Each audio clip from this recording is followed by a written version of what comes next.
Perkenalkan, nama saya Jonathan Ivan Chandra dengan NIM 19 2048. Pada hari ini, saya akan menjelaskan makanan pada daerah Sumatera Barat yang terdapat akulturasi. Yang pertama-tama, saya akan menjelaskan sejarah rumah makan Padang sederhana. Rumah makan sederhana berdiri pada tahun 1972 yang didirikan oleh pasangan suami istri Haji Bustaman dan Haji Fatimah. Awalnya, mereka hanya berjualan dengan menggunakan gerobak, lalu berkembang dengan menggunakan tenda, dan berkembang menggunakan menjadi kios di Pasar Ben Hill, Jakarta Pusat. Dan bisa dibilang, sederhana cabang Ben Hill adalah restoran pertama dari rumah makan ini. Nama sederhana ini tidak memiliki arti khusus, dan logo SA hanya diambil dari huruf depan S dan huruf terakhir A dari kata sederhana. Lalu, berikutnya tentang filosofi dan akulturasi soto Padang. Soto Padang adalah soto yang berasal dari kota Padang, yang berciri khas kuah kaldu sapi dengan irisan daging sapi kering atau dendeng. Selain itu, soto Padang juga dihidangkan dengan bihun atau soun dan perkedel kentang yang biasanya dihidangkan selagi panas atau hangat.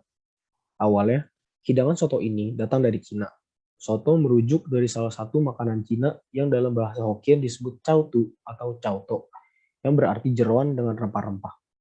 Di Indonesia sendiri, soto pertama kali dikenal di pesisir pantai utara Jawa pada abad ke-19 Masehi, yaitu makanan berkuah dengan potongan daging atau jeroan. Awalnya, hidangan soto ini menggunakan daging babi, tapi karena mayoritas orang di Indonesia memeluk agama Islam, maka orang-orang Tionghoa menggantinya dengan daging ayam, sapi, dan bebek, hingga jeroan-jeroannya. Lalu untuk soto Padang sendiri, isiannya digunakan disesuaikan dengan ciri khas makanan di kota Padang, yaitu dendeng dan perkedel. Berikutnya, saya akan menjelaskan cara membuat soto Padang. Bahan-bahan yang digunakan untuk membuat soto Padang adalah daging sapi, kaldu bubuk, daun bawang, seledri, garam, air, minyak goreng, bawang merah, dan bawang putih, soun atau bihun, perkedel kentang, kerupuk pink, dan juga jeruk nipis. Lalu, untuk rempah-rempah yang digunakan ada serai, daun jeruk, daun salam, merica bubuk, dan juga cengkeh. Lalu, berikut untuk cara membuatnya. Pertama-tama, rebus daging sampai busa kotorannya keluar atau mengapung. Lalu, ambil busa kotoran yang mengapung dan buang air busanya.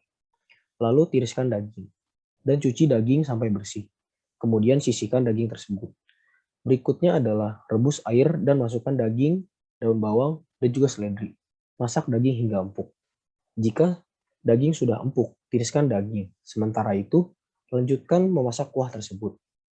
Lalu, panaskan panci dengan minyak dan masukkan rempah-rempah yang sudah disiapkan dan tumis hingga wangi. Jika rempah-rempah tersebut sudah wangi, masukkan ke panci rebus. Lalu, masukkan garam dan bumbu lainnya sampai rasa kuah tersebut menjadi pas. Dan jika rasa kuah sudah pas, matikan api. Lalu, potong daging yang sudah empuk dan goreng hingga kering.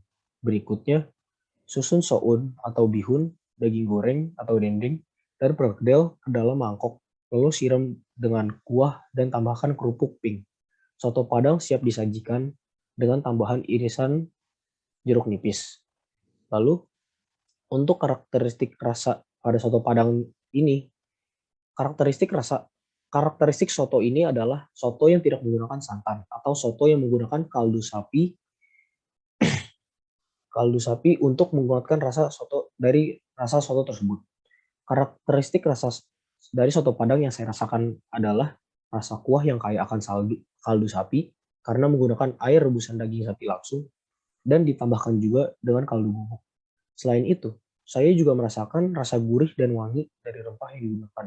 Dan juga tekstur yang saya rasakan pada saat memakan soto Padang ini cukup saling melengkapi. Karena ada tekstur kenyal dari soun atau bihun.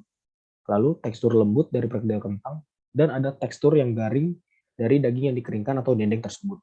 Selain itu, saya juga merasakan ada rasa yang menyegarkan dari jeruk nipis yang digunakan untuk melengkapi soto Padang tersebut. Terima kasih.